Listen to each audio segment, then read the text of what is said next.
Okay, number one, solve and graph the inequality. Negative 2x plus 6 is less than or equal to 2. Alright, now when solving this problem, you need to point out that this is your variable, or this includes your variable, and what we're going to do is we're going to get this by itself. So the first thing we're going to do is we're going to subtract 6 from both sides. Once you eliminate that 6, bring down your negative 2x. Bring down your inequality, and 2 minus 6 is negative 4. So step number one is we subtracted 6 from both sides. So I'm going to put subtract right there. Second step, again, here's our variable. We want to get it by itself, so we have to get rid of the negative 2.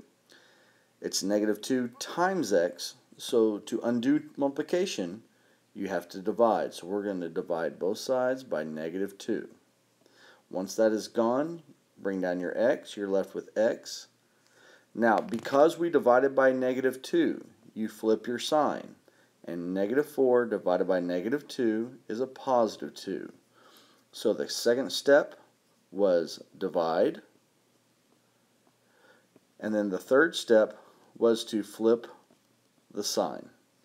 Now, because we have x is greater than or equal to 2, draw yourself a number line unless it's provided. Put the number 2 there. It is solid. And all the x values that are greater than 2 are to the right. Okay, in question number 2, it's negative 3, parentheses, b minus 5, parentheses, is greater than negative 2b. Alright, step number 1, we were going to distribute, which is what I've already done. So negative 3 times b is negative 3b, negative 3 times 5, negative 5 is positive 15. Notice I have a variable on this side and a variable on this side. Alright, I'm going to move that 3b over by adding 3b to both sides. B's are gone. Bring down your 15, greater than. Negative 2b plus 3b is simply b. Now you can flip this around and write b is less than 15. Notice this is pointing towards the b right here.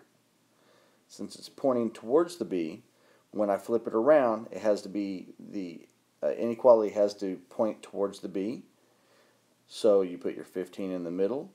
It's an open circle, and all the numbers that are less than 15 are to the left. Okay, I'm going to start to speed up a little bit because I don't want this to be a long video. So I'm going to distribute here first. So that's negative 2x plus 6. Bring down your plus 9. Second step is I'm going to combine like terms. So 6 and 9 is 15, so negative 2x plus 15 is less than or equal to negative x. I'm then going to add 2x to both sides. And I get 15 is less than or equal to x. Turn that around, you get x. Now notice it's pointing towards the 15.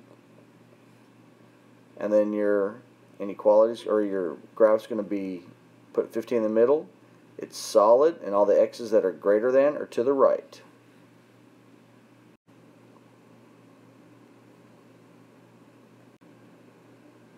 On number 4, we went over this in class, so I'm going to go ahead and distribute that.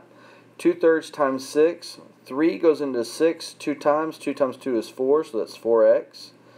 2/3 times a negative 3, well, when you do 2/3 times 3, the 3's cancel out and you get 2, so minus 2. Bring down your plus 2. Distribute that negative 1 right there, you get negative x, and then plus 2. Let me go ahead and erase this over here. Alright, so now I'm going to go ahead and combine like terms. So these two right here, the 2 and negative 2, cancel out. So I'm left with 4x is less than or equal to negative x plus 2. I'm then going to add x to both sides because I want all my variables on one side. This becomes 5x is less than or equal to, and you have 2 left over. I then divide by 5, and so therefore x is less than or equal to 2 over 5. I'm going to draw me a number line. I'm going to put 2/5 in the middle. Notice it is solid, and so all the numbers that are less than are to the left.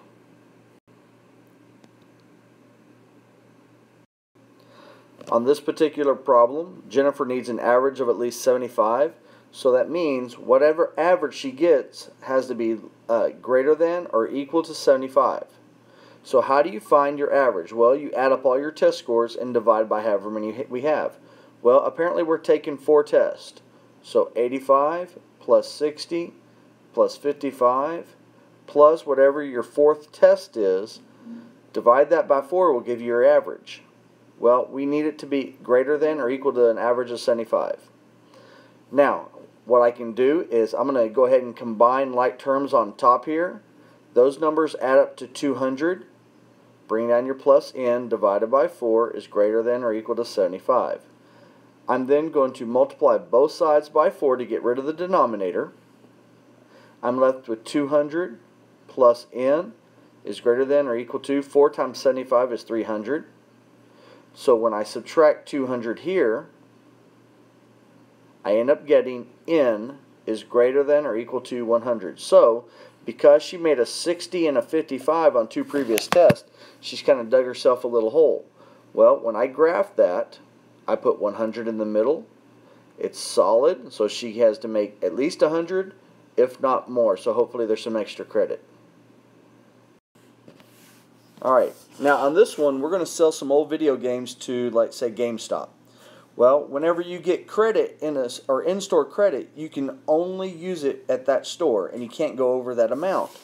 Well, John has $353. That means John can't go over $353. So whatever he buys has to be less than or equal to $353.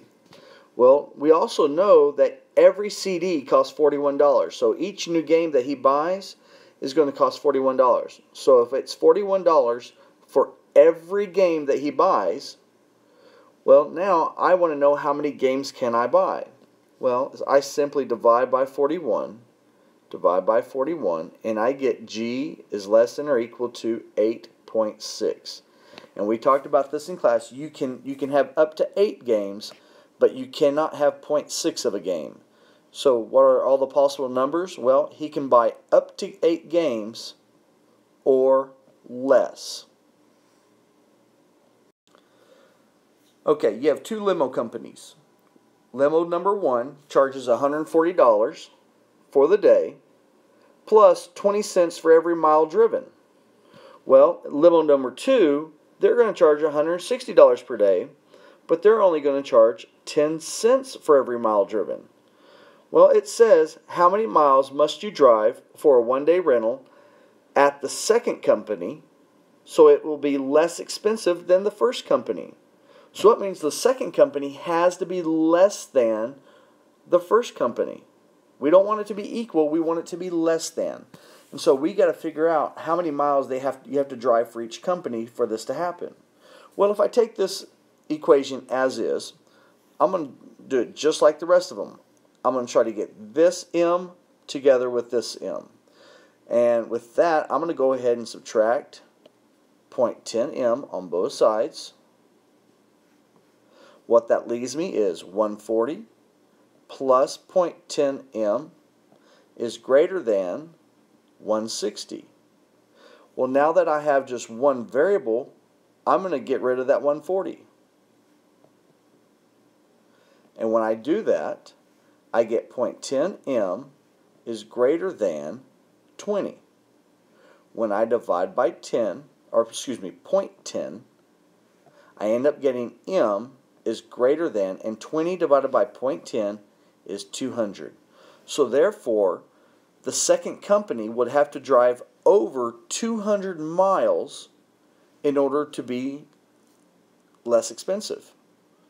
So if they drive at least 201 miles, they're going to pay less than if they would have taken the first company. Okay, on this last one, you have 2 options. You're either going to buy a computer online, or you're going to buy a computer at a local store. If you buy the computer online, you're going to pay for the computer, plus the discount, plus the shipping. So we're going to put C as the cost of the computer. The discount, now it's a 20% discount. Remember, you have to take the price of the computer, and you have to take the computer price, and you're going to subtract the 20%, oops, hold on, 20% of the computer. So we're going to put 0.20, because that's 20%, times the computer, and the shipping cost is $32. So this right here will tell you how much it's the computer plus the discount, or sorry, minus the discount plus the shipping. And that's going to give you the cost of the computer online. Now, we want to know at the local store the computer is not on sale. So for what regular price is it cheaper to buy the computer online? So we want to know at what price will the computer be for it to be cheaper. So this has to be cheaper than whenever you buy the computer at the store. Well, if you notice, this is a 1, and these are like terms. So 1 minus 20 cents basically is 0.80. So 0.80 C plus 32 has to be less than 1 C, because that's the price of one computer. Well, since I have since I have a C over here and a C over here, I'm going to subtract 0.80 C from both sides, and that's going to give me 32 is less than 1 minus 0.8 is 0.20 times the computer. Well, when I divide by 0.20 right here, basically you get 32 divided by 0.20. So when those 20s cancel out, you get the computer has to be greater than 32 divided by 0.20 is 160. So therefore, the computer would have to be more than $160. So if I were to show that on the number line, there's the circle, it'd be more than $160.